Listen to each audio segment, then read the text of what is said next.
That's what we're talking about all month, faithing our fears, faithing our fears. And we might think of September as a time of transition, as we're moving out of these hot dog days of summertime into autumn, into fall, then back to school, and the multitude of gatherings and meetings with families and friends and things that we usually have. This year may look a little different. This year may look a little different as we move into the fall and back to school and what that means now, and football and tailgate parties and playoff seasons and all the different things might look a little different than they have in the past. But however our fall ends up looking, our ability to move through, walk through our days in faith and not fear is a key ingredient to our happiness. Would you agree? My talk today is a question of faith as we head off this series. What is faith? And what does Science of Mind teach about faith? Well, Archie sort of summed it up. Believing in things that don't make sense, things that we don't see. We're asked to have faith in a God that we can't see or touch. We're asked to have faith in science that we may not understand. And we actually live a lot of our lives in faith, if you think about it. All of us drove here today, I'm assuming, and we pretty much had faith that the people on the other lanes weren't going to cross over the lines, right? We kind of come at that from a faith thing, mostly speaking. We have faith that when the red light is red, that most people are going to stop, right? And that when we're waiting in line, that we're going to do that in an orderly way. There's stuff on the outsides, obviously, all the time, but generally we have faith that things are going to proceed orderly, And what is faith? What is faith, and what does the Science of Mind teach us? And if it's so important, can we grow our faith? Can we increase our faith? Is that even possible? It was Helen Keller who said that optimism is the faith that leads to achievement. Nothing can be done without hope and confidence. Optimism is the faith. And as I thought about that quote, I began to see the truth around that idea that optimism is faith. When optimism is a mental attitude that says, I believe that the outcome will be positive. I believe that it will be something that I desire. I believe the glass is half full, right? Optimism. And that sounds like faith to me. But the challenge comes when we allow fear, hidden beliefs, insecurity to creep into our hearts and minds and take over our thinking. Fear can be a kind of a creepy thing, can it? It just kind of creeps up on us. And it's easy to have faith when things are going well, isn't it? Really easy to have faith when things are going well. But what about when we hit those dark places on our spiritual journey, on our path, or we receive a negative diagnosis, lose our job, lose a loved one, or our financial stability? Those are the scary times. We can find ourselves in fear, that pit of our stomach, icy, cold fear. Feeling anxious, concerned, worried about the outcome. How can we hold our faith that God is good, life is for us, and everything is working out exactly as it needs to when we're shut down in fear? How can we hold those beliefs that we know when things are good, when the fear is there? How can we hold those? How do we transmute fear to faith? What alchemical process could there possibly be that could do this? Our founder of Centers for Spiritual Living and the author of The Science of Mind, which is the philosophy that we teach from, Ernest Holmes, said in his book, Effective Prayer, fear and faith are identical in that the energy used is the one is the same energy that is used in the other, since there's only one final energy in the universe, and this is the energy of thought. Fear is a positive acceptance that you will experience that which you dislike. Faith is a positive acceptance that you will experience that which you do like. But they are identical in this mental action. The only difference is in their direction. Fear and faith are the same thing. Same energy. And this is a profound realization when we sync that up with our talks from last month, if you were here, all about oneness. He's telling us here that there's one energy. That there's one energy, and it's how we decide to use that, whether it's fear or faith. But there's one energy. Where are we choosing to focus that energy? Where are we choosing to focus the energy of our life? Are we focusing it more in the fear, the worry, the dread? Are we focusing it more in the positive that we would prefer instead? It's easy to get stuck in that fear part, isn't it? It's easy to get stuck there. It can be hard to change our thoughts and our thinking to stay in that affirmative. It's like the idea of electricity that we use a lot in Science of Mind. It's one electricity, and we can choose to use it to cook our food, something delicious that we like, or we can use it incorrectly and burn our house down, can't we? We get to choose how we use that one electricity, and that's what Holmes is telling us here in this teaching, is that fear and faith is still one energy. We get to direct and choose which way we're going to use it. Are we focused on fear and accepting negative outcomes? It's just the way it is. Or are we focused in faith and accepting the miracle? Can we accept miracles in our lives? Can we be open and receptive to that? Well, you know, I play with these topics all week as I'm working through them and preparing for Sunday. So I've worked with this one this week, and it's been really fascinating for me to watch how my own faith slips and my own thinking as things come up. And as I was so focused on watching my thoughts around this, it was almost as if I could feel the shadow coming up of the fear thoughts and watching that process and how it worked with me. And it didn't matter if it was the affairs of our nation, which are huge right now. There's so many ways to look at so many different things that are happening, from weather to politics to riots and medical and everything that's going on. There are things in my personal life, my professional life, the life of the center. You know, a lot of ways that I could let those fear thoughts come up. And I was watching them all week to see what was happening and how I was dealing with it. And I had to ask myself, why do I allow fear thoughts to hijack my thinking? Because that's really what it felt like. Is my positive thinking was just hijacked, and it's like, whoa, where did that come from? But the process that I discovered in doing that was what I would do is launch into the future, right?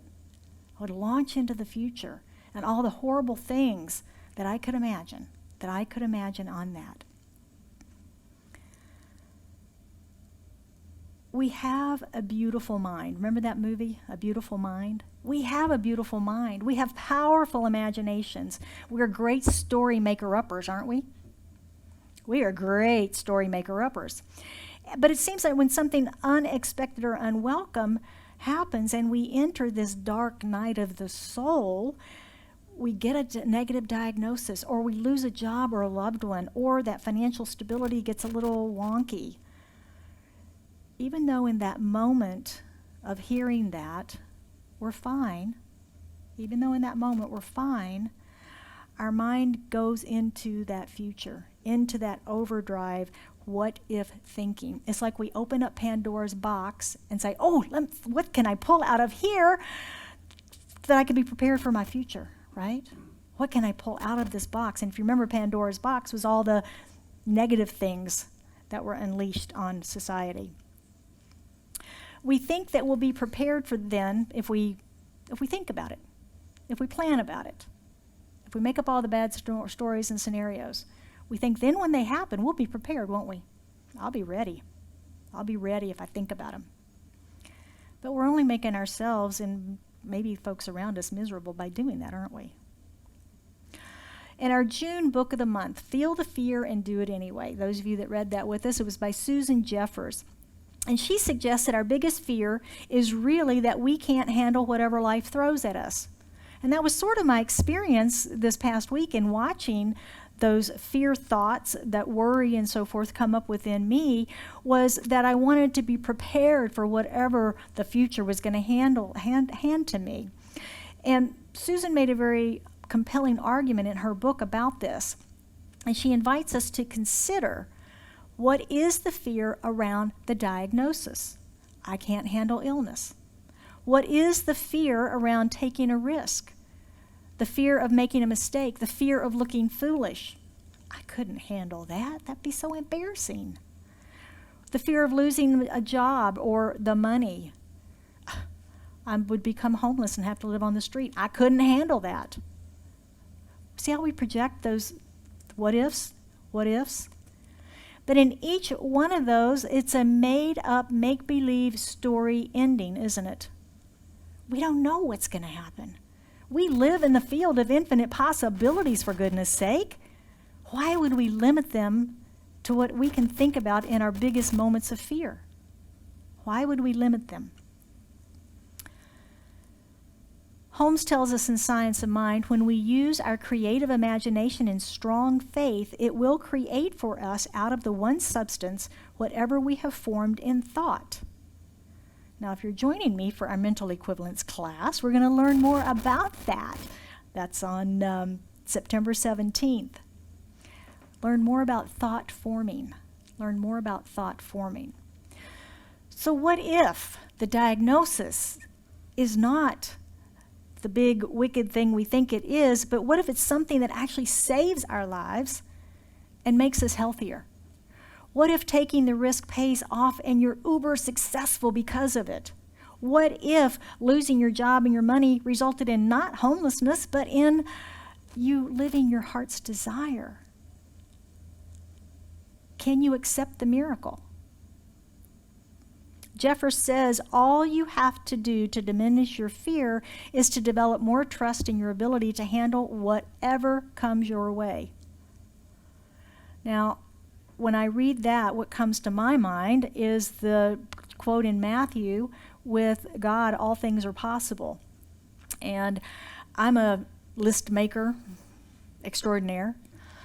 And I've found myself over the years ending up with scraps of paper everywhere, and I can't seem to keep it all in one place. And it's frustrating because I'll write down the same thing 87 times, and it's little pieces everywhere. So I was in a store the other day, and I came across a journal. On the cover said, "With God, all things are possible."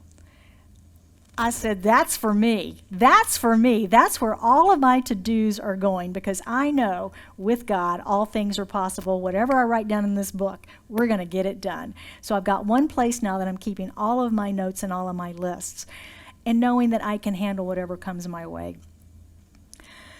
So we talk about developing faith. We talk about developing trust.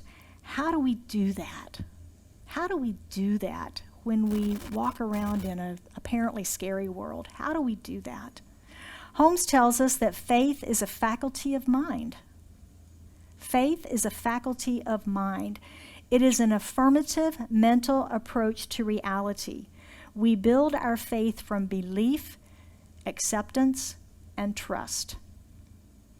Now, if you remember in the beginning where Helen Keller was talking about optimism, that's a mental attitude. And now Holmes is telling us that faith is a faculty of mind. Before that, he's telling us that it's all the only energy is thought. So we're right back to us and our thinking, right? So we build our faith from belief, acceptance, and trust, and we do this by changing our thinking and by catching our worry thoughts as they begin and changing them right there.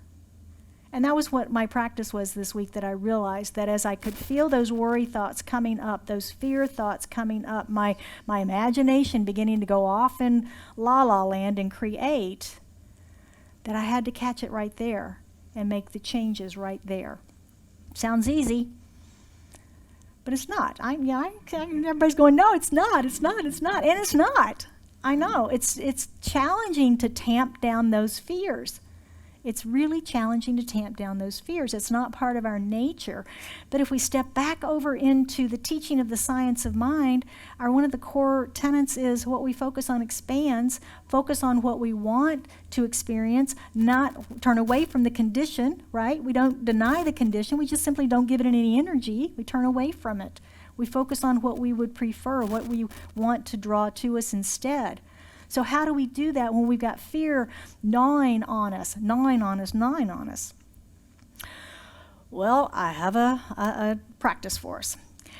There is a powerful practice that we have discovered in our book of the month this month with Tama Keys. And it's from her study of A Course in Miracles. And it is simply to say, I don't know what anything means. I don't know what anything means. Say that with me. I don't know what anything means.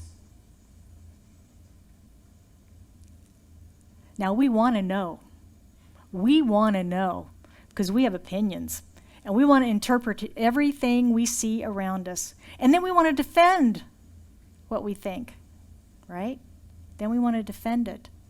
But that's not the power. The power is, I don't know anything. God knows everything. God is infinite intelligence. In God, all things are possible. This becomes a life raft for us in a sea of worry. I don't know anything. I'm only making stuff up, right? Aren't we making stuff up most of the time? We're giving it all meaning. We give it meaning. Keith's meaning and Lynn's meaning and my meaning from that picture are going to be 1,000% different. We give it individualized meaning ourselves. We are the filter through which intelligence flows, and we get to interpret what things mean. And that's what gets us in trouble. That's what gets us in trouble. It's a way to tamp down those fears. It's a way to build our faith up and to help us to stop that mind chatter. Because that's really what fear is, isn't it? It's the telling of the story. It's the projecting into the future. It's trying to be prepared for any inevitable circumstance that might come up. We can close that Pandora's box. I don't know anything. I don't know what anything means. I don't know what anything means. Affirmative, optimistic, confident. Affirmative, optimistic, confident. Those are the words of faith. We can speak affirmatively, think optimistically, and act with confidence. We'll no longer live from fear, and we won't question our faith. Let's close out with our spiritual practices for this week. And if you're not on the email list for Mindful Mondays, you can sign up in the lobby, or you can sign up, just send me an email through the website and we'll get you signed up for that. This is just a brief note on Monday mornings that has information about the talk and the quotes and a little more detail on your spiritual practices that you can use throughout the week to practice. So number one is to contemplate that Ernest Holmes quote that we started off with. Fear and faith are identical in the energy used, and the one is the same energy that is used for the other. Fear is a positive acceptance that you will experience what you dislike. Faith is a positive acceptance that you will experience what you do like. Contemplate that and see if you can embody really what he's trying to tell us in the idea of one energy. That fear and faith are the same thing. Now, this may engage your ego. I'm just going to warn you, okay? Because we like to argue for our fears and our rationalization. Because we know we need to be prepared for the worst, right?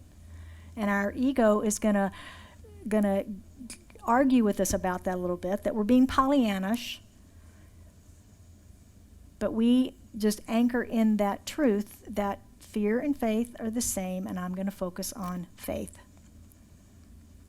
Number two is your spiritual toolbox, and whenever you feel fearful or worried about anything, And you know when you can feel that, right? If you're paying attention to your thoughts, you know when you can feel that coming up. Use the line. I don't know what anything means. I don't know what anything means. And keep saying that until your realization shifts into a place of surrender. A surrender to the infinite intelligence that is greater than we are. That is greater than we are. You may also run into some resistance here as well, because we need to have the answers, don't we? Remember in school, we had to have the answers. If we got called on and didn't have the answers, we were humiliated, weren't we? Yeah. So we've been trained from such a very young age to have the answers. And that's part of why our mind works the way it does, to make up answers for us, whether they're right or they're wrong. But that's part of surrendering. That's part of the surrender. I don't know what anything means. I don't know what anything means. It's the Buddhist thing of non-attachment, sort of, isn't it? I don't know what anything means. There's a freedom in that when we don't have to know the meaning of everything. God's got this. We seem to spend our entire adult life trying to control our environment, don't we? Just making sure everything is just so. But the true freedom is really this process of letting go. We've talked about it before, that the spiritual journey is really a journey of letting go, of surrendering. And this is part of that process for us. So let's surrender this up now into an affirmative prayer. Would you join me? Recognizing that there is one power, one presence, one life. That life is God. That life is supreme intelligence, divine intelligence, infinite intelligence. It is wisdom, creativity, harmony, joy, peace, and absolute unconditioned, unconditional love. And all of that is right here, right now, present in this room, in, through, and as me, as an expression of it, in, through, and as each of us, as expressions of it, as we are that leading edge of consciousness expressing in the world today. Individualized, unique, magnificent creations of the divine. And so knowing that, knowing this infinite unity in which we live, move, and have our being, I speak my word for each of us today, knowing, claiming, and accepting the faith of God as us right here, right now. That we are strengthened in our faith as we let go and let God, as we surrender into this infinite intelligence, recognizing the source within us that is that intelligence that we have access to always, freeing us to simply let go. Let go and let God. I know for anyone that has anything on their heart today, as we lift that into the consciousness of this prayer, that whatever needs to be healed is healed. Whatever needs to be revealed and clarified is done so. Whatever financial flow needs to flow, that abundance of God, the circulation of the universe, is there. And we are open and receptive to all of the good through us and as us right here, right now.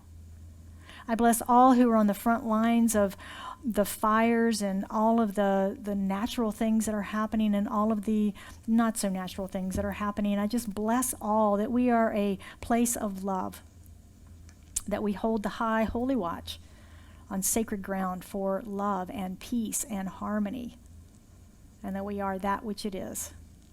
And it is with a grateful heart that I release this into the action of law, letting it be, and we affirm together, and so it is.